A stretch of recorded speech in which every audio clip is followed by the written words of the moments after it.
تو خیر doctor heart castle نے جان اسنو کو کہا کہ جی آپ بیماریوں پیشنٹ سے بیمار جو ہیں ان کی دیکھ بھال کریں اور ان کا خیال کریں. اور 6 مہینے بعد یہ وبا ختم ہو گئی. اب کسی کو یہ نہیں پتا تھا کہ شروع کیسے ہوئی اور کسی کو یہ نہیں پتا تھا کہ ختم کیوں ہو رہی ہے، لیکن 6 مہینے میں اس نے 50,000 بندہ جو ہے ان کی جان لے وبا ختم ہو گئی تھی. اسی طرح سے اچھا اس سے پہلے کہ ہم ڈیٹیل میں جائیں ہم یہ بات کر لیتے ہیں کہ ہیضہ کیا.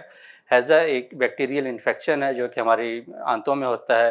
یہ بیکٹیریا قومی کی شیپ میں تھوڑا سا کروڈ ہوتا ہے. اس کی ایک جو ہوتی ہے فلیجلا جس کو ہم کہتے ہیں، جس کی مدد سے حرکت کرتا ہے. آج ہمیں پتہ ہے کہ یہ جراثیم جو ہے پانی کے ذریعے آتا ہے، ہم لوگوں کو بیمار کرتا ہے. اس میں بہت ساری وہ آتی ہیں. بیماری کا طریقہ کار کیا ہے؟ کسی نے کوئی ملاوٹ والا گندا پانی پیا کسی بھی وجہ سے، جراثیم اس کی آنتوں میں گیا، وہاں پہ جا کے اس نے افزائش کرنی شروع کر دی. 1 سے 2، 2 سے 4، 4 سے 8، 8 سے 16، 16 سے 32 ہوتے ہوتے 1 گھنٹے میں جو ہے نا وہ اربوں کی تعداد میں ایک جراثیم سے اربوں جراثیم بن جاتے ہیں. اب ہوتا کیا ہے کہ یہ جو جراثیم ہے ایک زہر بناتا ہے جس کو ہم کہتے ہیں کولرا ٹاکسن. آپ کو ادھر یہاں پہ نظر آ رہا ہے چھوٹا سا. یہ ٹاکسن بنیادی طور پہ کرتا کیا ہے کہ ہماری جو آنتیں ہیں، بڑی آنت اور چھوٹی آنت، اس میں جو ہوتا یہ ہے کہ ہمارا جو کھانا ہم کھاتے ہیں وہ منہ میں اور معدے میں ہضم ہوتا ہے. ہضم ہونے کے بعد ہماری آنتوں میں جذب ہونا شروع ہو جاتا ہے. تو اس میں پانی بھی، وائٹامنس بھی ہوتے ہیں، پروٹین بھی ہوتے ہیں، کاربوہائیڈریٹس بھی ہوتے ہیں، وغیرہ وغیرہ جتنے بھی اجزاء جراثیم افزائش اس نے کر لی ہے بے تحاشا. اس نے زہر بھی بنانا شروع کر دیا. اب یہ زہر جو ہے ہمارے جو انٹسٹائن کے سیلز ہیں ان کے آپس کی کمیونیکیشن نیٹ ورک کو ہیک کرتا ہے اور ان کو یہ حکم دیتا ہے ایکسکیوز می کہ آپ کے پاس آنتوں کے اندر جو ہے پانی کی شدید کمی ہے. آپ کے پاس جتنا پانی ہے وہ آنتوں کے اندر جمع کرنا شروع کر دیں، ریلیز کرنا شروع کر دیں. تو اب ہوتا کیا ہے کہ جی سیلوں کو نہیں پتا کہ جو ان کی آپس کی کمیونیکیشن نیٹ ورک ہیک ہو چکا ہے. وہ سمجھتے ہیں کہ جو واقعی میں شارٹیج ہوگی پانی کی. اپنے پاس جتنا پانی موجود ہوتا ہے، اپنے دائیں بائیں جتنا پانی موجود ہوتا ہے، سارا پانی پکڑ کے ہماری آنت کے اندر ڈالنا شروع کر دیتے ہیں. تو بیسکلی جو ڈیا ہوتا ہے وہ اس وجہ سے ہوتا ہے کہ بیکٹیریا نے ٹاکسن کی مدد سے کمیونیکیشن نیٹ ورک ہے وہ ہیک کر لیا. اچھا اب سوال یہ پیدا ہوتا ہے بیکٹیریا کو اس سے فائدہ کیا ہو رہا ہے کہ جی وہ خواہ میں پانی لے، کیونکہ نہ بھی کرے تو بھی بیکٹیریا تو موجود آنے سے پہلے بھی تھا، اس کے بعد بھی ہے. وہ اس طرح سے ہے کہ بیکٹیریا جو ہے ایک پیشنٹ کے اندر اپنے آپ کی اپنی آبادی بڑھاتا ہے. اور جب اس کو لگتا ہے کہ آبادی بہت زیادہ ہو گئی ہے، اس پیشنٹ سے نکل کے ہمیں باہر نکلنا ہے، تو باہر نکلنے کا راستہ یہ ہے کہ وہ ڈائریا کے ذریعے جو جراثیم ہے وہ اپنے پیشنٹ سے باہر نکلتا ہے. اب یہ جو ڈائریا کا جو وہ ہے جراثیم، وہ گندے پانی سے ہوتے ہوئے اگر کہیں پہ صاف پانی میں ملاوٹ ہو جاتی ہے تو پانی پینے والا بندہ جو یہ تو اس کا طریقہ کار ہے. یہ انہوں نے ہیک کر لیا. چلتے ہیں. اچھا میازما تھیوری کیا ہے؟ جیسے پہلے بھی تھوڑے دیر پہلے بتایا تھا، میازما ایک پرانا ڈاگمیٹک بلیف تھا کہ جی جو آپ کے پاس ماحول ہے اس میں آپ کے پاس قبریں بھی ہوتی ہیں، کہیں پہ آپ کے پاس لوگ دفناتے تھے، کہیں نہیں دفناتے تھے، کوڑا کرکٹ جمع ہو جاتا تھا اور اس قسم کی گندگی جمع ہوتی تھی. اس سے جو بخارات نکلتے ہیں، اس سے جو گیسیں نکلتی ہیں، جس سے جو بدبوئیں نکلتی ہیں، وہ اصل میں بیماری کا باعث ہوتی تھیں. اب اگر ہم دیکھیں تو حفظان صحت کے اصولوں کے تو یہ بڑی صائب قسم کی تھیوری ہے کہ بھی آپ صاف ستھرے، آپ کو گندی بو نہیں آئے، کوئی چیز نہیں آئے تو آپ صاف ستھرے ماحول میں ہیں تو آپ نہیں ہونی چاہیے. لیکن اصل میں ایسا ہوتا نہیں تھا. ہمارے پاس جراثیم جیسے میں نے پہلے بتایا کہ اینٹونی وان لیون ہک نے جو ہے اراؤنڈ 1600 میں مائکروسکوپ بنا کے جراثیم پہلی دفعہ دریافت کیے تھے، اور 1800 آتے آتے 200 سال سے اوپر ہو چکے تھے کہ ہمیں پتہ تھا کہ جراثیم ہوتے ہیں. لیکن جراثیم بیمار بھی کر سکتے ہیں کہ کسی انسان کو، کسی بڑے جاندار کو. یہ کسی کے وہم و گمان میں بھی نہیں تھا اس وقت. کیوں نہیں تھا؟ کیونکہ جراثیم ہم سے بھاگ چھوٹا ہوتا ہے اور اتنا سے ننھا سے جاندار جو ہے اتنے بڑے جاندار کو کیسے بیمار کر سکتا ہے. تو کوئی یہ سوچنے سمجھنے کے قابل نہیں تھے اس بات کو. خیر آگے چلتے ہیں. اچھا 1800 میں جو انڈسٹریل ریولوشن ہے برطانیہ میں، وہ بڑی تیزی کے ساتھ چل رہا تھا. وہ پوری دنیا سے جو ہے نا وہ قبضہ بھی کیا ہوا تھا. امریکہ پہ بھی قبضہ، ادھر بھی قبضہ، ادھر بھی قبضہ. ہر جگہ سے وسائل لوٹ کے لے کر آ رہے تھے اور اپنی انڈسٹریاں لگا رہے تھے. تو لندن جو ہے اس وقت کے بڑے شہروں میں سے ایک شہر تھا دنیا کے. آبادی بے تحاشا تھی. لوگ جو ہیں گاؤں سے اٹھ کے شہروں میں آ رہے تھے. اور اتفاق کی بات ہے اس بڑے شہر میں سیوریج سسٹم ایگزسٹ ہی نہیں کرتا تھا. پورے لندن میں لوگوں نے اپنے گھر کی بیسمنٹ میں گٹر بنائے ہوئے تھے یا گلیوں میں گٹر بنے ہوئے تھے.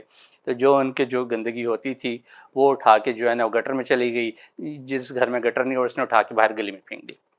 اب وہاں سے جو میونسپلٹی تھی وہ کیا کرتے سارے گند اٹھایا، جو ان کے لندن کے ساتھ جو دریا گزر ٹیمز ہے کہ تھے کا صحیح تلفظ ملا نہیں، ہم ٹیمز کی بات کر لیتے ہیں، تو وہ اٹھا کے سارا گند دریا میں ڈال دیا. اب شہر کا بھی بیڑا غرق، دریا کا بھی بیڑا غرق. اسی طرح سے اراؤنڈ 1850s میں ایسا ہوا کہ اتفاق سے جو ہے دریا میں پانی کم ہو گیا. اب دریا میں پانی کا لیول کم جو بھی وجہ ہو گیا، لیکن اب جو گند آپ نے ڈالا ہوا تھا وہ پانی اس کو لے کے نہیں جا رہا تھا. اب اس سے ایسی بدبو ہوئی کہ اس کو دی گریٹ اسٹنک کے نام سے یاد کیا جاتا ہے برطانیہ کی لندن کی ہسٹری میں، کہ وہاں پہ اتنی شدید بدبو تھی کہ پورے شہر کا بیڑا غرق تھا. نہ کسی کو جو ہے کوئی ڈھنگ کی چیز سونگھ سکتا تھا، نہ کھا سکتا تھا، نہ پی سکتا تھا. خیر اچھا، ایسا ہے کہ اس پیریڈ اور دیکھیں کہ جی ہر دوسرے تیسرے سال کالرا کی آؤٹ بریک ہو رہی ہے، ہیضہ پھیل رہا ہے، تو یہ بہت زیادہ ری انفورسنگ ہو جاتا ہے کہ ابھی بدبو اتنی زیادہ ہے اور سارا کچھ ہے، اور اسی کی وجہ سے کچھ عرصے بعد جو بندہ بیمار بھی ہو جاتا ہے اور وبا بھی آ جاتی ہے اور ہزاروں کی تعداد میں بندے بھی مر جاتے ہیں. تو اب یہ اراؤنڈ 1848 میں اس کی آؤٹ بریک آئی کالرا کی. جان اسنو صاحب اس وقت تک اپنی ٹریننگ مکمل کر کے باقاعدہ فزیشین ہو چکے تھے، تھوڑے سے ریسرچر بھی ہو گئے تھے، تو ان صاحب نے تھوڑی سی چھان پٹک کرنی شروع کی. میازما تھیوری یہ کہتی ہے کہ جو ہوا ہے اس کی وجہ سے پھیپھڑوں سے آنتوں سے ہم سانس نہیں لیتے، منہ سے مراد کا سانس، معدے سے سانس نہیں لیتے. لیکن جو ہیضے کے جو مریض ہیں وہ آنتوں کی تکلیف کے ساتھ آتے ہیں، معدے کی تکلیف کے ساتھ آ رہے ہوتے ہیں. تو جان اسنو کے بعد سمجھ نہیں آتی تھی کہ یہ کیا چکر ہے کہ یہ ہوا سے بیمار ہونا ہے تو پھیپھڑوں کی بیماری ہونی چاہیے، کھانسی لگنی چاہیے، اور اس قسم کی چیزیں جو کہ ہوا کے ساتھ ہوتی ہیں، ایئر پولوشن کے ساتھ ہوتی ہیں. تو لوگوں کے وہ اس کو یہ سمجھ نہیں آتی تھی. خیر اس نے تھوڑی سی تحقیق کرنا شروع کی. تو 1848 کی جو آؤٹ بریک تھی اس نے دیکھا ایک محلے میں جو ہے دو لائنیں تھیں گھروں کی، ایک لائن اس طرف جا رہی ہے، ایک اس طرف جا رہی ہے. اچھا، ایک طرف کے جو لوگ ہیں وہ اس میں آدھے سے زیادہ گھر وہ کہ جو مکینہ بیمار ہوئے ہیں، دوسری طرف کوئی 2-4 بندے بیمار ہوئے ہوئے ہیں. تو اس نے کہا یار اگر میازما تھیوری صحیح ہے اور ہوا کے ذریعے پھیلتا ہے تو ہوا تو دونوں طرف سیم ہے، ہوا سیم ہوگی تو دونوں طرف ایک ہی طرح پر لوگ بیمار ہونے چاہیے. اگر 10 بندے یہاں بیمار ہیں تو 10 بندے دوسری طرف بھی بیمار ہونے چاہیے، لیکن ایسا نہیں. اس نے دیکھا تو اس کو پتہ چلا کہ جی ایک جو پانی کا کنواں ہے اس پانی کی کہیں سے ملاوٹ. اب آپ ایزیوم کر سکتے ہیں کہ وہ ملاوٹ کس لین کے گھروں میں ہو رہی تھی جہاں پہ زیادہ لوگ بیمار تھے. تو اس نے یہ کانسیپٹ اپنے پاس یہ فیکٹ جمع کیا. 49 جو آؤٹ بریک تھی اس میں اس نے بہت ساری اس قسم کی جو چیزیں اکٹھی کی. مثال کے طور پہ اس نے دیکھا کہ لوگ ہیں وہ کھانا پانی کر رہے ہیں اور چیزیں کر رہے ہیں، تو اس نے وہ اپنی جتنی بھی فائنڈنگز تھی اس نے اکٹھی کی اور 1849 میں ایک کتابچہ شائع کیا on the mode of communication of cholera by John Snow M D. یہ اس نے اپنے خرچے سے چھاپا. اس کے اندر اس نے کہا کہ جی اچھا ابھی تک جو ہے لوگ اس بلیف کے ساتھ تھے کہ بیکٹیریا کسی کو بیمار نہیں کر سکتا، تو اس نے جان بوجھ کے بیکٹیریا کا ذکر اس میں نہیں کیا. اس نے کہا یہ ایک ایسا زہر ہو سکتا ہے جو پانی کے ساتھ پھیلتا ہو اور خود بخود اپنی آبادی بڑھا سکتا، آبادی تو خیر نہیں اپنی مقدار بڑھا سکتا ہو. تو بنیادی طور پہ جو افزائش نسل والا کانسیپٹ ہے جاندار چیزوں کے ساتھ ہوتا ہے. تو اس نے جان بوجھ کے بیکٹیریا کی بات نہیں کی کیونکہ سارے اس کے پیچھے پڑ جاتے کہ تم یہ کیا بکواس بات کر رہے ہو. اینی ہاؤ اس نے اس کتابچے میں یہ 39-40 صفحوں کا کتابچہ تھا، اس نے سارے اپنے جتنے بھی مشاہدات تھے سارے اکٹھے کر کے ڈال دیے. لوگوں نے کہا اچھا ٹھیک ہے اچھا کام کر رہے ہو، لیکن کوئی ایویڈنس تو ہے نہیں تمہارے پاس، تو ہم تمہاری بات پہ کیوں مانیں. خیر وہ بیچارہ لگا رہا. اگلے 5 سال اس نے پھر اس چیز کے اوپر کام کرتے کرتے گزار دیے جو اس نے پچھلے 2 سالوں میں جو اس نے مشاہدے کیے تھے. اچھا اب 1853 میں دوبارہ لندن میں ایک چھوٹی سی آؤٹ بریک آ گئی کالرا کی. اب اچھا یہ وہ ٹائم ہے جب لندن کا جو پانی وہ سپلائی ہوتا تھا ٹیمز ریور سے. اب وہ 2 کمپنیاں تھیں جو پانی سپلائی کرتی تھیں، ایک Southwark and Vauxhall water works company اور ایک لیمبتھ واٹر کمپنی. اچھا اب یہ دونوں پانی لے رہی ہیں دریا سے. لندن کا جو کہ وہ دریا میں ڈال رہے ہیں. اب اس میں سے ایک کمپنی ہے جو کہ پانی لیتی ہے لندن کے اپ اسٹریم سے، یعنی پانی اوپر سے آ رہا ہے، لندن سے پہلے وہ پانی لے لیتی ہے اور پانی سپلائی کرتی ہے، اور دوسری کمپنی جو ہے وہ ڈاؤن اسٹریم آف لندن پانی لیتی ہے. اب جو لندن کا جتنا گند ہے وہ پانی میں شامل ہو گیا. اب یہ کمپنی وہاں سے وہ گندہ ملاوٹ والا پانی لے کے اپنے جو کنزیومر ہے، کلائنٹس ہیں، ان کو سپلائی کر رہا ہے.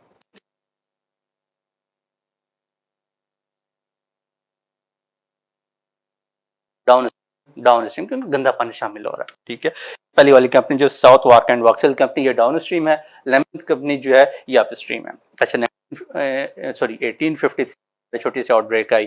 اب وہ جس جگہ پہ رہتا تھا، جو اس کا علاقہ تھا براڈ وے اسٹریٹ، اس کے آس پاس، تو جان نے کیا کیا کہ پہلے اس میں پانی کا اس نے ریکارڈ چیک کیا، تو اس کو پتہ چلا یہ دو کمپنیاں ہیں اس طرح سے کر رہی ہیں. تو اس کو یہ پتہ چلا کہ جی جو لوگ جو ہیں ساؤتھ واک اینڈ واکسل کمپنی کا پانی پی رہے ہیں وہ 30 گنا زیادہ بیمار ہو رہے ہیں ایز کمپیئر ٹو جو یہ لمبت کمپنی کا پانی پی رہے ہیں، کیونکہ اس کی وجہ obvious یہی ہے کہ وہ گندا پانی پی رہے ہیں جس کے اندر جراثیم موجود ہے. اچھا، اس نے یہ بھی اس میں کیا، اس نے فگر بھی دیا تھا، کچھ 287-88 بندے تھے جو کولرا کا بیمار ہوئے اور مر گئے، جو واکسل کا پانی پی رہے تھے، کچھ بندے تھے جو لمبت کا پانی پی رہے تھے. اچھا خیر، اب یہ بھی اس نے ڈال دیا، لیکن پھر اس کی بات کوئی نہیں سن رہا تھا بیچارہ، ساری زندگی یہی چیختا رہا کہ ابھی پانی صاف پیو، لیکن اس کی کسی نے بات نہیں سنی. خیر، اچھا یہ اس نے پھر میپ بنایا کہ جی کہاں پہ ہے اور کون سا پانی مل رہا ہے اور کس طرح سے ہے. اچھا، یہ براڈ وے اسٹریٹ کے یہ پمپ ہے، واٹر پمپ، جو کہ آج بھی انہوں نے ایز اے یادگار کے طور پہ رکھا ہوا ہے. اچھا، اب جان کو پتہ چل گیا کہ یار یہ پمپ ہے، اس کے آس پاس جتنے بھی لوگ رہ رہے ہیں وہ بیمار ہو رہے ہیں، اس سے دور کوئی بندہ نہیں ہے. یہ ہمارے پاس آؤٹ بریک آتی ہے اگست سپٹمبر اس طرح سے 1853 میں. اب ہوا کیا کہ جی آؤٹ بریک آ گئی، اس نے دیکھا کہ یہ لوگ ہیں، اس نے بندوں کی لسٹ نکالی، جو چونکہ خود ڈاکٹر تھا اس کو ریکارڈ مل گیا، اس نے لسٹ نکالی، پوچھا کہ کون سے بندہ کہاں بیمار ہو رہا ہے. اس کے پاس گیا، پتہ کیا کہ جی اس میں سے تقریباً 90% بندے وہ ہیں جو کہ براڈ وے اسٹریٹ کے اوپر رہ رہے ہیں، اسی پمپ سے پانی پی رہے ہیں. 10% وہ ہیں جو کہ یہاں پہ رہتے نہیں ہیں. یہ ان سب کے گھر گیا، سب سے جا کے معلومات کی، تو پتہ چلا کہ آدھے تو وہ ان میں بچے تھے جو کہ اس راستے سے گزر کے اسکول جاتے تھے اور اس ہینڈ پمپ سے پانی پیتے تھے، اور آدھے وہ لوگ تھے جو یہاں پہ رہتے تو نہیں تھے، نہ یہاں سے گزرتے تھے، لیکن ان کو اس کنویں کا پانی بڑا زیادہ پسند تھا، اس کا ذائقہ. کچھ لوگ ہوتے ہیں ان کو خاص پانی کا ذائقہ پسند ہوتا تو ہوتا. اب اس نے کیا کیا، اس نے یہ تو اسٹیبلش کر لیا کہ یہ ہے جو پمپ ہے، جو ویل ہے، اس کا تعلق ہے آؤٹ بریک کے ساتھ. اس نے میونسپلٹی کو کہا کہ جس کا ہینڈل اتار دو. انہوں نے واٹر پمپ کا ہینڈل اتار دیا اور آؤٹ بریک کنٹرول ہونی شروع ہو گئی، کیونکہ لوگ پانی پی نہیں سک رہا تھا وہاں پہ. لیکن اب اس نے کیا کیا، اب یہ تو پتہ چل گیا کہ یار یہ ہینڈ پمپ یا یہ پانی کا جو کنواں ہے اس کا کوئی تعلق ہے، لیکن پانی کے اندر جراثیم کہاں سے آیا، کیسے آیا، اب یہ ثابت کرنا ضروری تھا.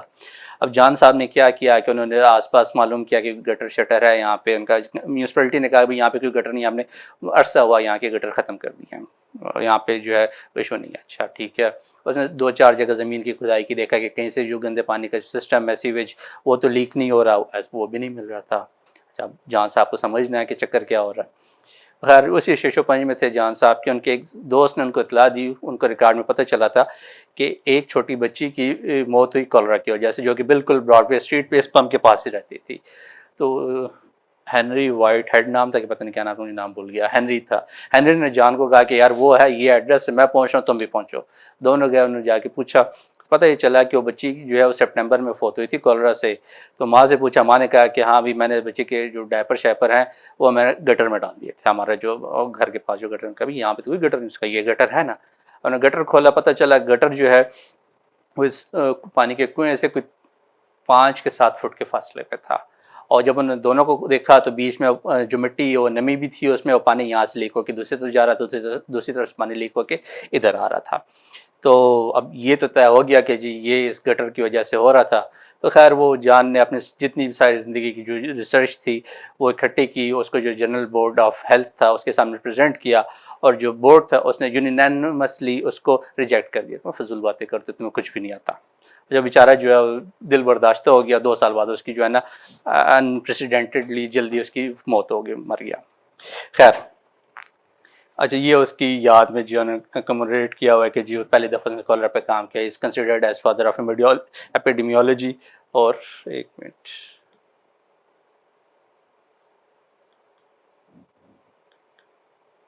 اچھا یہ جو آپ کو سوری، یہ جو میپ نظر آ رہی ہے جو ڈاٹ ڈاٹس ہیں، یہ کنسیڈر کیا جاتا ہے کہ دنیا کا سب سے پہلے جی آئی ایس میپ ہے جو جان اسنو نے بنایا تھا.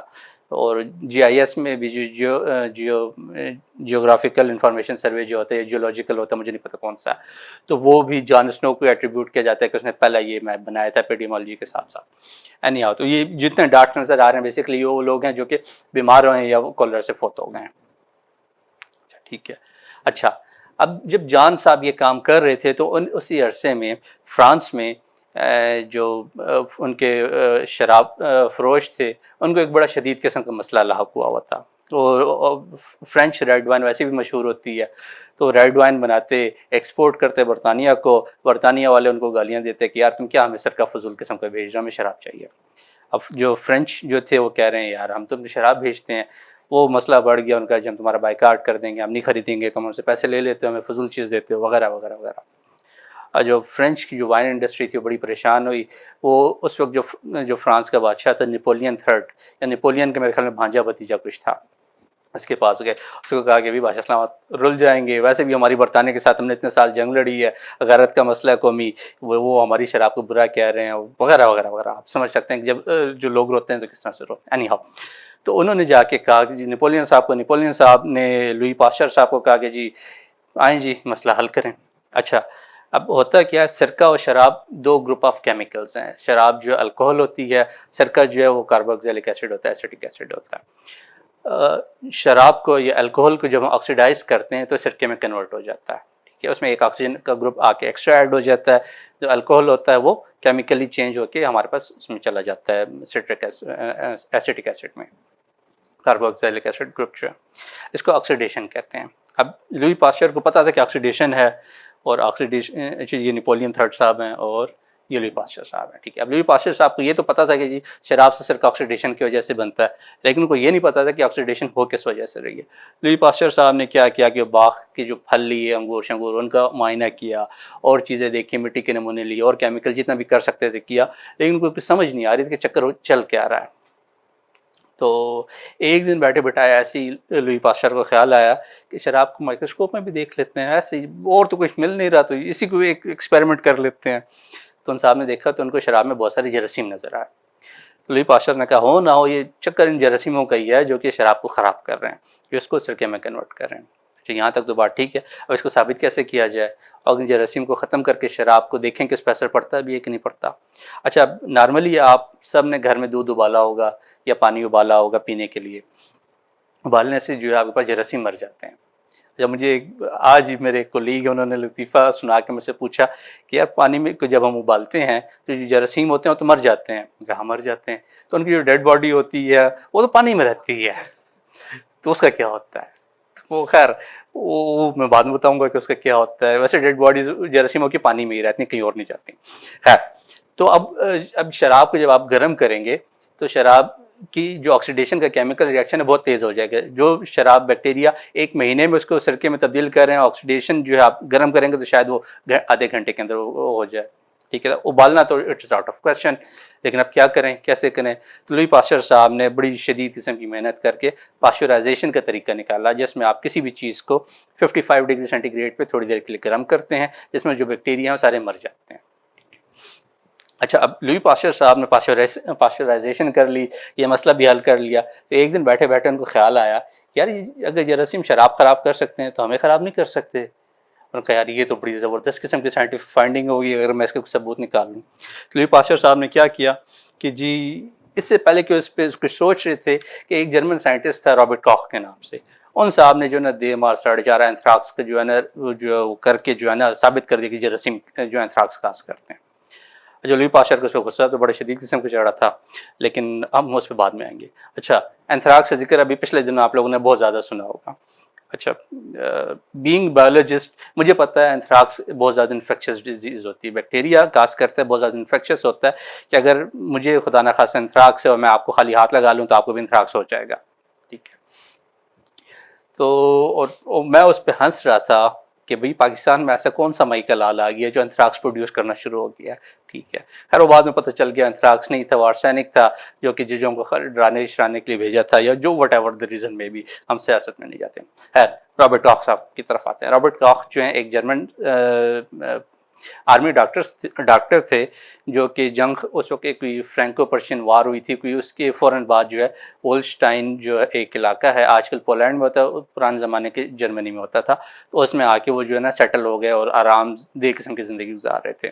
اب ہولسٹائن ایک چھوٹا سا قصبہ تھا, وہاں پہ جو ہے عام طور پہ چھوٹے موٹے کسان اور یہ کھیتی باڑی کرنے والے اور یہ جو ہے نا جانور پالنے والے چرواہے وغیرہ رہتے تھے. اچھا, وہاں پہ جانوروں میں انتھراکس پھیلی ہوئی تھی.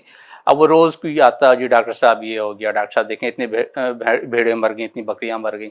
اچھا, انتھراکس کا میں نے پہلے بھی ذکر کیا کہ بہت زیادہ انفیکشس ہوتی ہے, تو ایک جانور جس کو انتھراکس ہو مر جائے تو آپ اس کو خالی مٹی میں دفن بھی نہیں کر سکتے, کہ اس کے جسم سے جو جراثیم ہے نکلے گا اس کے ارد گرد موجود صحت مند جو جانور ہیں ان کو بیمار کرے گا. تو اس کا علاج اس وقت یہ ہوتا تھا کہ مردہ جانور کو جلاتے تھے, جلانے کے بعد پھر اس کو مٹی میں دباتے تھے تاکہ جو باقی کا ریوڑ ہے وہ محفوظ رہے. اچھا, جو رابرٹ صاحب تھے انہوں نے کہا یار دیکھو مجبور لوگ ہیں, ان کی خدمت کرنی چاہیے, مدد کرنی چاہیے. تو انہوں نے کیا کیا, ان کا ایک دوست تھا. اچھا خیر, اس سے تھوڑا سا پہلے آتے ہیں. آپ کو ایک مائکروسکوپ نظر آ رہی ہے چھوٹی سی, یہ رابرٹ صاحب کو ان کی بیگم صاحبہ نے ان کی سالگرہ پہ ایک مائکروسکوپ تحفے میں دی تھی کہ رابرٹ صاحب کو جراثیموں کا ان چیزوں کا شوق تھا. تو انہوں نے جب وہ کہتے ہیں نا کہ if you give a hammer to child, اس کو ہر چیز کو ٹھوکنے کا ہی جو ہے وہ ہوگا کہ جی ہر چیز کو جو ہے نا سیدھا کرنے کی ضرورت ہے. تو ان کو مائکروسکوپ مل گئی, انہوں نے ہر چیز اٹھا کے نیچے رکھ کے دیکھنی شروع کر دی. تو خیر ان کے پاس وہ آئے چروائے وغیرہ کے, جی ڈاکٹر صاحب دیکھیں مسئلہ ہو گیا اور یہ ہم تو لوٹ گئے, ہم برباد ہو گئے.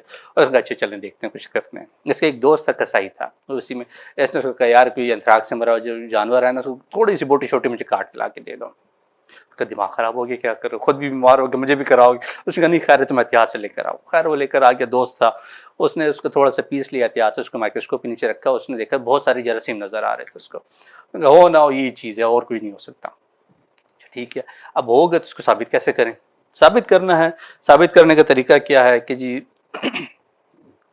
اچھا یہ واپس چل رہا ہے, وہ آج کل کے زمانے کی تصویر ہے جو انتھراکس کا بیکٹیریا, اس کو بیسیلس انتھراکس کہتے ہیں, کیا کہتے ہیں میرے ذہن سے نام نکل گیا, اور یہ اس قسم کے زخم بناتا ہے. اب یہ وہ زمانہ جب کہ ہمارے پاس اینٹی بایوٹک نہیں ہوتی تھی, تو کوئی بھی بیکٹیریا کا انفیکشن جو ہے وہ آخری سٹیجز پہ بندے کو لے جاتا تھا. ٹھیک ہے, اچھا یہ انتھراکس ہو گیا.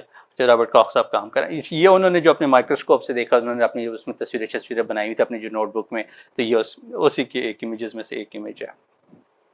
اچھا, رابرٹ صاحب نے کیا کیا کہ جو ان کے پاس جراثیم تھے جو انہوں نے انتھراکس سے مرے ہوئے جانور سے لیے تھے, وہ تھوڑے سے نکالے اور ایک صحت مند بھیڑ, ذبح شدہ صحت مند بھیڑ کی آنکھ لی اور آنکھ کے اندر جراثیم ڈال دیے انجیکشن کی مدد سے. اب جو آنکھ کی ساخت جیلی ٹائپ یہ جراثیموں کے لیے بہت زیادہ غذائیت رکھتی ہے, اور جراثیم بے تحاشا پھلنے پھولنے شروع ہو گئے. اب رابرٹ صاحب نے کیا کیا کہ وہاں سے جب آنکھ میں ان کو لگا کہ مناسب تعداد میں جراثیم ہو گئے ہیں, تھوڑے سے جراثیم لیے اور ایک چوہے کے اندر انجیکٹ کر دیا. اب رابرٹ صاحب کا جو ہائپوتھیسس تھا یہ تھا کہ ابھی اگر یہ جراثیم جو انتھراکس کرتا ہے تو چوہے کو بھی انتھراکس ہونی چاہیے, جانور مر جاتے ہیں تو چوہے کو بھی مرنا چاہیے. کہا ٹھیک ہے کر دیا. اب اگر چوہا نہیں مرا تو کیا ہوگا, وہ مر گیا تو پھر کیا ہوگا. اب یہ سوچتے سوچتے ایک دو دن گزرے تھے کہ چوہا مر گیا, رابرٹ صاحب نے چھلانگیں مارنی شروع کر دی. اب ہوا یہ کہ انہوں نے دیکھا کہ بھئی اب چوہے کا انہوں نے خون لیا دوبارہ, اس کو دوبارہ مائکروسکوپ میں نیچے رکھا اور دیکھا کہ وہ پرانے والا جراثیم دوبارہ نظر آ رہا ہے کہ نہیں آ رہا تھا. ان کو نظر آ رہا تھا. تو پھر اس کو نکالا, اس کو کلچر کیا, اس کی افزائش کی, اس کو دوبارہ کمپیئر کیا کہ پہلے والی جراثیم ہے کہ کوئی اور جراثیم ہے, تو دونوں اس میں سیم ہی جراثیم آ رہا تھا. تو رابرٹ صاحب نے کہا کہ یہ والا جراثیم ہے, یہ بنیادی طور پہ ہمارے پاس انتھراکس کرتا. تو رابرٹ کاخ صاحب نے 4 مفروضے دیے, اس کو کاکس پاسولیٹ کہتے ہیں. اس میں یہ 4 چیزیں. اب کسی بھی بیماری کے جو ریزن ہے اس کو سمجھنے کے لیے یہ 4 مفروضوں کی بنیاد پہ ہم کسی بھی نئے بیماری کو یا اس کے جو انفیکشس ایجنٹ کو ہم کیا کہتے ہیں ان مفروضوں کی کسوٹی پہ پرکھ سکتے ہیں. پہلا کیا ہے کہ جو بیمار ہے اس کے جسم میں آپ کو جو جراثیم ہے بے تحاشا تعداد میں ملنا چاہیے. اور بھی بہت سارے ہوں گے, لیکن صحت مند کے اندر یہ والا جراثیم نہیں ہوگا. یہ والا جو بیمار کرے خالی سے بیمار جراثیم بیمار انڈیویجول کے اندر ہی ہوگا, چاہے وہ انسان ہو کے, پودا ہو کے, جانوروں کے, جو بھی ہو. ٹھیک ہے. اچھا, اس جراثیم کو آپ آئسولیٹ کریں, اس طرح سے آئسولیٹ کریں کہ اس میں کوئی دوسرا جراثیم کی ملاوٹ نہ ہو, خالص ایک یہی والا جراثیم ہو, اور اس کو لے کے آپ کسی جو ہے اپنے پاس افزائش کریں کہ خالص آپ کے پاس سے آ جائے. اس کو مائکرو بایولوجی میں کلچر کرنا کہتے ہیں, آئسولیٹ کرنا, کلچر کرنا. ٹھیک ہے. جب آپ کے پاس کلچر ہو جائے، بہت زیادہ مقدار جمع ہو جائے، تو اس کو لے کے آپ کسی اور صحت مند سبجیکٹ کے اندر ڈال دیں. وہ جانور بھی ہو سکتا ہے یا پودا ہو سکتا ہے، ڈپینڈنگ اپان کہ آپ کس چیز پہ کام کر رہے ہیں. اب اگر آپ کا جو جراثیم ہے یہ وہی ہے جو بیمار کر رہا ہے پہلے آرگنزم کو، پہلے انسان کو، جانور کو، جو بھی چیز ہے، تو یہ دوسرے کو بھی بیمار کرنا چاہیے. اگر بیمار نہیں کر رہا تو آپ نے کوئی غلطی کی، آپ نے کوئی دوسرا جراثیم اٹھا لیا، آپ نے اصل کلپرٹ نہیں اٹھایا، تو آپ دوبارہ جائیں اس کو ریپیٹ کریں. اور اگر آپ والی علامات ریپیٹ ہو جائیں تو پھر آپ دوبارہ جراثیم کو آئسولیٹ کریں اپنے پاس. آئسولیٹ کرنے کے بعد پہلے جراثیم کے سامنے اس کا مقابلہ کریں کہ دونوں ایک ہیں، ان دونوں میں کوئی فرق تو نہیں آ رہا. تو دس از ہاؤ آپ کسی بھی نئی بیماری کے لیے جو بھی جراثیم ہے اس کو آپ اس کی بنیاد پہ پرکھ سکتے ہیں. اب یہ جو آرٹیکل سیریز ہے میں نے لکھی تھی کووڈ کے دنوں میں، تو اس میں پھر اس کا جو کنکلوژن تھا اس طرح سے تھا کہ کووڈ جب آیا تو کووڈ کا ہمیں نہیں پتہ تھا کووڈ کیا چیز ہے شروع میں، اس کا نام بھی ہم نے بعد میں دیا کووڈ-19. تو آپ نے کووڈ کا جو جراثیم ہے، جو وائرس ہے، جراثیم نہیں ہوتا، وائرس آئسولیٹ کیا. موجودہ جو جدید ٹیکنیکس ہیں، اس کا ڈی این اے، اس کا آر این اے جو ہے جینوم اس کا پڑھنے کے بعد ہم نے دیکھا کہ بھئی اس کو اب دوسرے آرگنزم کے اوپر ہم اس کی زندگی تو خطرے میں نہیں ڈال سکتے، لیکن ہم نے ٹیشو کلچر لیا. ہم کسی بھی جاندار سے ہم تھوڑے سے سیل لے لیتے ہیں، میرے سیل بھی ہو سکتے ہیں، آپ کے بھی ہو سکتے ہیں، کسی کے بھی ہو سکتے ہیں، ان کا ہم لیبارٹری میں کلچر کرتے رہتے ہیں. تو ہم نے جو وائرس لیا وہ ان ٹیشوز کے اوپر ڈالا اور اس میں دیکھا کہ وہاں پہ بیماری والی چیزیں پیدا ہوتی ہیں کہ نہیں ہوتی، اور اسی طرح سے ہم ان چیزوں کو لے کے آگے چلا. اور پھر اس کو ہم نے کمپیئر کیا تو ہمیں پتہ یہ چلا کہ ہاں بھئی یہ وائرس جو ہے یہ SARS-CoV-2 جو ہے کر رہا ہے بیماری، اور اس میں یہ ساری کی ساری چیزیں اس طرح سے شامل ہوتی ہیں. سو یہ آج کی کہانی تھی کہ کس طرح 3 مختلف سائنسدانوں نے میازم تھیوری کا جو ہے وہ ختم کیا. اس کے مقابلے میں ہمارے پاس جو جرم تھیوری آف ڈیزیز ہے وہ اسٹیبلش کی اپنی سائنٹیفک فائنڈنگز کی مدد سے. Thank you.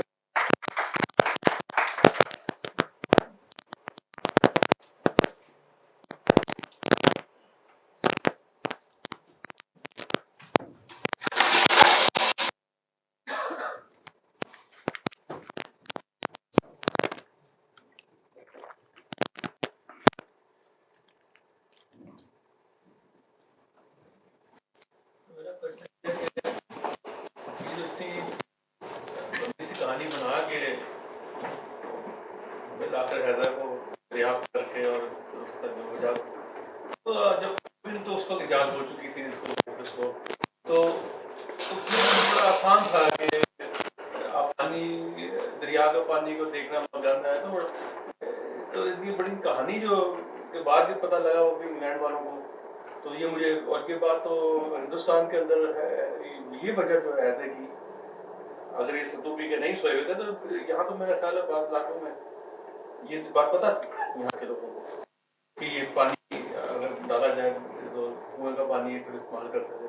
یہاں بھی حیضوں سے بڑے بڑے وہ مسئلے. دوسرا یہ کہ میں پوچھنا تھا کہ یہ جو اپنی کرتے ہیں یہ امیبا کی طرح کرتے ہیں آپ بائیں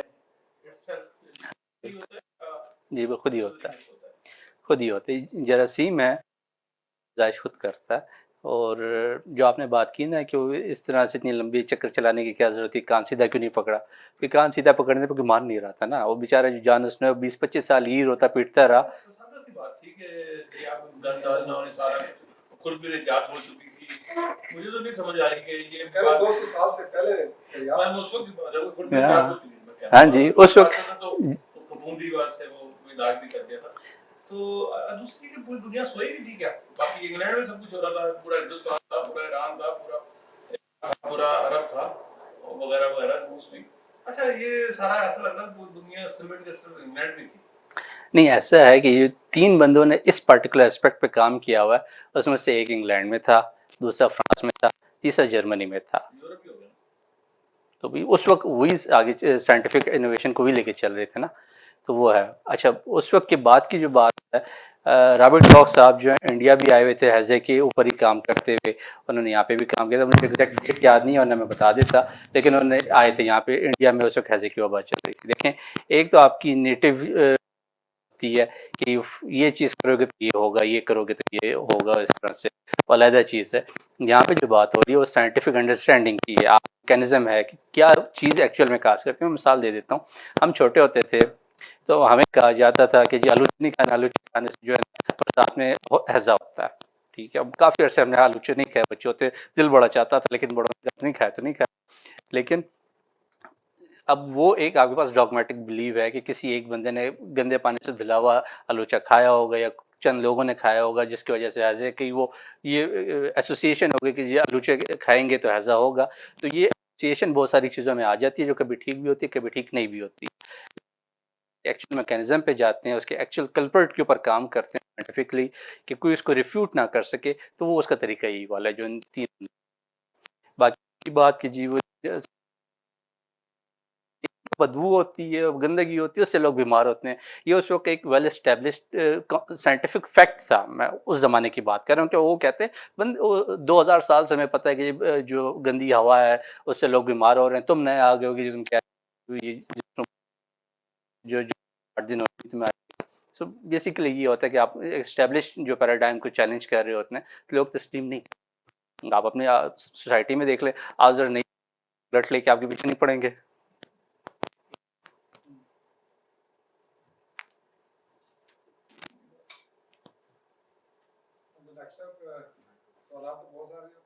چونکہ ایک ہم پچھلے کوئی جب سے ہم بڑے ہوئے ہیں تو ہم تو جرمز کی تھیوری کے گرد ہی گھوم رہے ہیں نا. تو ایک تو یہ کہ میازمہ سے پہلے تو یہ بھی ہوتا تھا نا کہ کوئی کسی نے گناہ کر دیا تو یہ عذاب آ گیا, تو وہ اس سے بھی ہم میازمہ پہ آ گئے ہیں, اور میازمہ سے اب جرم تھیوری پہ آ گئے ہیں.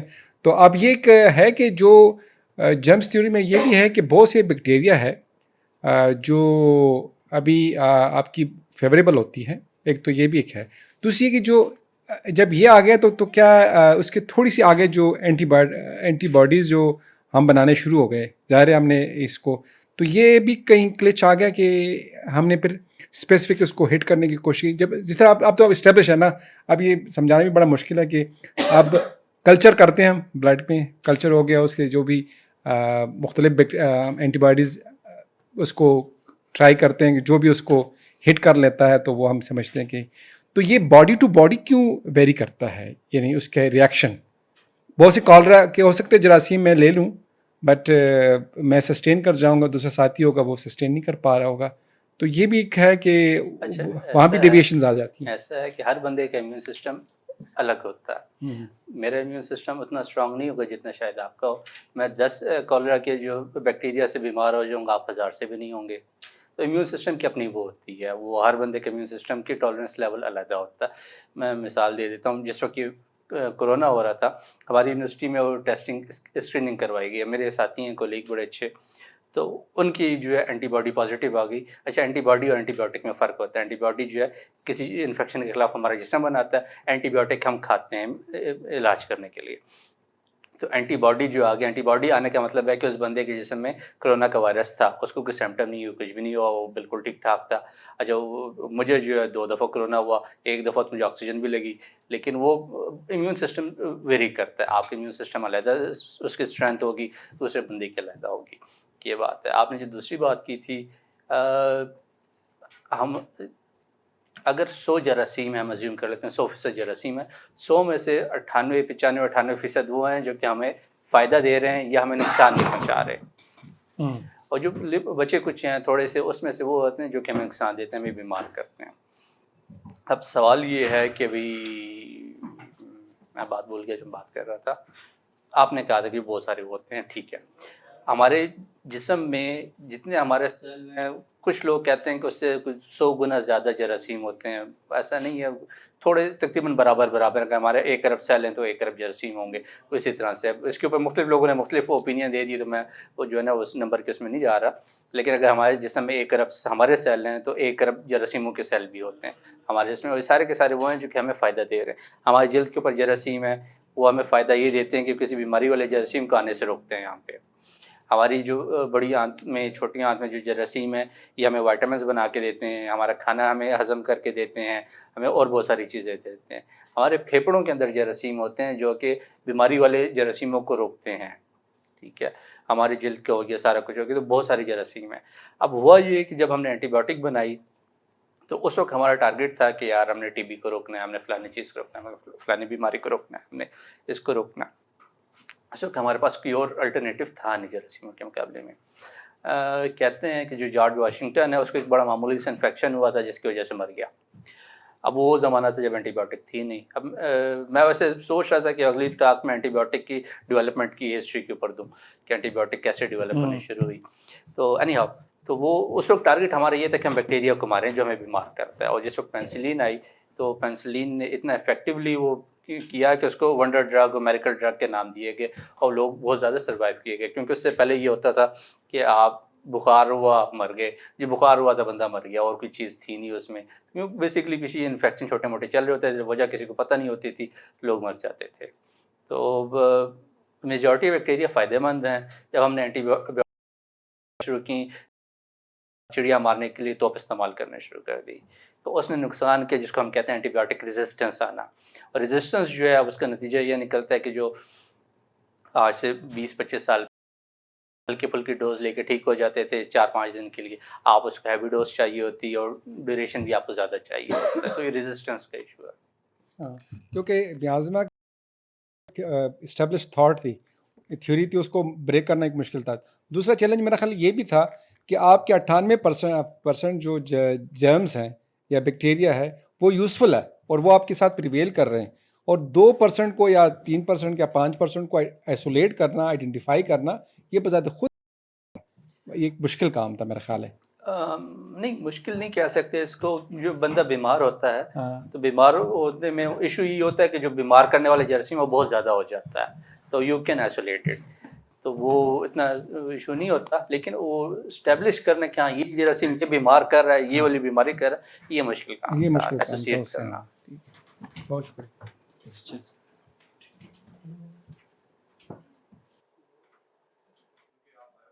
فیلڈ سے تو میں یہ پوچھنا چاہ رہا تھا کہ اب کچھ لوگ جو ہوتے ہیں نا F S C pre medical کرنے کے بعد بایو ٹیکنالوجی کی سائٹ پر جاتے ہیں, تو ان نوجوانوں کو آپ کا کیا پیغام ہے, اور اگر وہ بایو ٹیکنالوجی کی فیلڈ جوائن کرتے ہیں تو اس سے وہ فیوچر میں مطلب کن شعبوں میں جا سکتے ہیں؟ پہلا سوال یہ ہے. اور دوسرا سوال بھی بایو ٹیکنالوجی سے ریلیٹڈ ہی ہے کہ آج کل جو بایو ٹیکنالوجی ہے وہ کن شعبوں میں کام کر رہی ہے اور اس کا ہیومینٹی کو کیا بینیفٹ ہو رہا ہے؟ Thank you. اچھا, پہلے سوال کا پہلا پارٹ جو ہے کہ بایو ٹیکنالوجی کرنی چاہیے, تو بالکل نہیں کرنی چاہیے. پاکستان میں آپ کے پاس جابس نہیں, انڈسٹری نہیں ہے. انڈسٹری جو ہے جاب لے کر آتی ہے. تو میں بڑا جنونلی کہہ رہا ہوں, میرے پاس کوئی آتا ہے کہ جو میں بایو پڑھنا چاہتا ہوں تو میں اس کو کہتا ہوں کہ نہیں کرو. ہمارے پاس 3 میجر ایریاز ہیں. یہ تو آپ میڈیسن کی طرف چلے جاتے ہیں جس میں آپ کے پاس اس کی میڈیسن اور الائڈ ہیلتھ جتنی بھی چیزیں آ جاتی ہیں. پھر فارمیسی آ جاتی ہے. پھر آپ کے پاس بایو سائنسز آ جاتے ہیں جس میں باٹنی, زولوجی, مائکروبیولوجی, مالیکولر بایولوجی آ جاتے ہیں. جو اگر آپ نے ہیلتھ میں جاننا ہے تو وہ اچھا ہے, اگر آپ نے فارمیسی میں جاننا ہے تو بھی ٹھیک ہے. بایو ٹیکنالوجی اور سائنسز میں آ جاتے ہیں تو آپ کو یا تو یونیورسٹی میں پڑھانا ہوگا یا پھر آپ کسی مشکل سے کسی ریسرچ ادارے میں لگ جائیں گے. جابس نہیں ہیں. میں بڑا یعنی مطلب آنیسٹ ٹو گاڈ یہ میری اوپینین ہے. میں ہر بندے کو کہتا ہوں کہ آپ بایو نہ کریں اگر آپ نے پاکستان میں رہنا ہے. اگر آپ غلطی سے آ گئے ہیں تو پھر آپ جو ہیں فیلڈ کون سی دیکھنی ہے. فیلڈ اس میں پھر ہر بندے کا اپنا ایپٹیٹیوڈ ہوتا ہے. کینسر ایک بہت ہارڈ ٹاپک ہے, لوگ کینسر پہ کام کرتے ہیں. مجھے کینسر پہ کام کرنے کا کوئی شوق نہیں ہے. میں ساری زندگی انسانوں پہ کبھی کام نہیں کیا. میرا کام کا فوکس جو جراثیم رہے, مجھے جراثیم پسند ہے, ان کے ساتھ کام کرنا پسند ہے. ہر بندے کا اپنا اپنا حساب کتاب ہوتا ہے. اچھا, بایو ٹیکنالوجی کن ایریاز پہ کام کر رہی ہے, اس کا فائدہ کیا ہے؟ بایو ٹیکنالوجی جو ہے آپ کے پاس آپ کو اچھی ییلڈ والے کراپس دیتی ہے, آپ کو ڈیزیز ریزسٹنٹ کراپس دیتی ہے, آپ کو اچھے میٹ, ایگ اور ملک کی آؤٹ پٹ والے جو ہے جانور دیتی ہے, آپ کے اچھے کپڑے دیتی ہے. میں مثال کے طور پہ ایک اسٹڈی تھی, اب میرے ذہن میں نہیں آ رہی اس کی ڈیٹیل. یہ جو اب جینز ہے اس کے اندر بھنگ کا جو فائبر ہے وہ استعمال ہونے لگا ہے, ٹھیک ہے, کاٹن کے ساتھ ساتھ. تو یہ بیسکلی بایو ٹیکنالوجی کی وہ ہے کہ آپ نے ان 2 سورسز کو اکٹھا کر دیا. وہ جو ہائبرڈ جو جینز بن رہی ہے وہ زیادہ ڈیوریبل ہے, زیادہ وہ انڈیورنگ ہے اور زیادہ اچھا چلتی ہے. یہ تو بڑا بیسک قسم کا ہے. جو زیادہ ایڈوانس ہے آپ کے پاس نہیں, میڈیسنس کے اوپر کام ہو رہا ہے, آپ کے پاس پرسنلائز میڈیسن کے اوپر بہت زیادہ کام ہو رہا ہے کہ مثال کے طور پہ اگر مجھے کوئی بیماری ہے تو میرے ڈی این اے کو، میرے جینوم کو پڑھنے کے بعد میرے لیے ٹیلر میڈ جو ہے وہ دوائی دی جائے جو اسپیسیفکلی میرے لیے ہو اور مجھے ٹھیک کر سکے. اس کے علاوہ اور بھی بہت ساری فیلڈز ہیں. اب ہر بندے کے اپنا اپنا ایپٹیٹیوڈ ہوتا ہے کہ کون کس میں کیا کام کرنا چاہ رہا ہے. سر یہ کلوننگ کے بارے میں بتائیں. ہماری کتاب میں ایک چیپٹر ہوتا تھا کلوننگ کا، تو اس میں وہ ایک سائنٹسٹ کا ذکر تھا کہ شاید انہوں نے شیپ بنائی تھی نا. تو آج کل اس پہ کیا کام ہو رہا ہے اور اس کو کیوں بند کر دیا گیا ہے؟ کلوننگ کس نے کہا کہ بند ہو گیا یار؟ سنا ہے ایسا. کس اب نے مجھے کہا؟ ایگزیکٹلی نہیں اچھا پتا ٹھیک کیونکہ ہے، میں بایولوجی کا بندہ نہیں ہوں. Otherwise I would have quoted the resources. Cloning جو ہے وہ بند نہیں ہوئی ہے. عام طور پہ ہوتا یہ ہے کہ آپ جو ہیں اپنے اسکل ڈیمانسٹریٹ کرنے کے لیے کام کر دیتے ہیں. مثال کے طور پہ جو ڈولی شیپ جس کو بہت زیادہ چرچا کیا جاتا ہے وہ کیا تھا کہ زائگوٹ لیا، ایک سیل لیا، اس کے اندر ایک دوسرے سیل کا نیوکلیس ڈال دیا. وہ زیادہ ٹیکنیکل ہو جائے گا لیکن یہ ہے کہ انہوں نے ایک ہائیبریڈ قسم کی جو ہے وہ بھیڑ بنا لی جس کو ڈولی کا نام دیا. ٹھیک ہے. وہ بیسکلی ڈالی بنانا جو ہے وہ اٹ سیلف کوئی اتنا کمال کی چیز نہیں تھی. وہ یہ ڈیمانسٹریٹ کیا جا رہا تھا اس گروپ کی طرف سے کہ ہمارے پاس ٹیکنیکل ایکسپرٹیز اتنی ہے کہ ہم یہ کام کر سکتے ہیں. ٹھیک ہے. اب یہ جو ہے اب مجھے ایگزیکٹلی ٹائم پیریڈ یاد نہیں، میرے خیال میں 1990s میں ڈالی بنی تھی. ڈیٹ ایگزیکٹلی مجھے یاد نہیں، میں ڈیٹس مجھے یاد نہیں رہتی اور نہ میں یاد رکھتا ہوں. جب میں پڑھاتا ہوں تو مجھے خود یاد رکھنے کی ضرورت نہیں ہے، اسٹوڈنٹس کو یاد رکھنی ہوتی ہے. اینی ہاؤ تو 1990s میں ہوئی تھی. تو وہ انہوں نے اس وقت اسٹیبلش کر دیا کہ بھی ہمارے پاس یہ اسکل سیٹ ہے، ہم یہ ٹیکنالوجی رکھتے ہیں، ہم یہ کام کر سکتے ہیں، ہمارے پاس اتنی ٹیکنیکل ایکسپرٹیز ہیں. اب دوبارہ ہمیں ایک نئی ڈولی بنانے کی ضرورت نہیں ہے. ٹیکنالوجی انہوں نے ڈیمانسٹریٹ کر دی، انہوں نے اس کا آرٹیکل چھاپ دیا، دنیا نے پڑھ لی، دنیا نے سمجھ لی. اب اس کی ضرورت نہیں ہے. اب آپ کے پاس کیا ہوتا ہے، ریجنریٹو جو میڈیسن ہے اس میں آپ کے جو آرگنز ہیں وہ بنائے جاتے ہیں. ٹھیک ہے. اب آپ کو مثال کے طور پہ آپ نے کسی بھی بندے کا خدا نخواستہ گردے دونوں فیل ہو گئے، اس کو کوئی ڈونر نہیں مل رہا تو کب تک ڈائلیسس پہ رہے گا. ٹھیک ہے. تو اب اس میں آج کل کی جو جدید ٹیکنالوجی ہے، آپ کے ہی جسم سے تھوڑے سے سیل لیے، ان کو اس خاص کیمیکل انوائرمنٹ دی، ان کو اس طرح سے کیا کہتے ہیں اس کو سگنل دیے گئے جو کیمیکل سگنل ہوتے ہیں کہ وہی سیل جو کہ مثال کے طور پہ آپ کی جلد کے سیل تھے انہوں نے آپ کو پورے کے پورے ایک فنکشننگ گردہ بنا کے دے دیا. اس کو ریجنریٹو میڈیسن کہتے ہیں. اب یہ اس ڈولی بنانے سے زیادہ بینیفیشل کے اوپر بہت زیادہ کام ہو رہا ہے. اب وہ کہنا ہے کہ جی آپ نے جانور بنانے چھوڑ دیے، آپ نے یہ کرنا چھوڑ دیا، ان کی ضرورت نہیں ہے نا. اس سے زیادہ ایڈوانس لیول پر ہم نے کیا کیا تھا، ایک سیل لیا ایک بھیڑ سے، اس کو اٹھا کے دوسرے بھیڑ کے رحم میں ڈال دیا اور کچھ عرصے بعد اس بھیڑ سے جو ہے نا پہلی والی کا بچہ پیدا ہو گیا. ٹھیک ہے.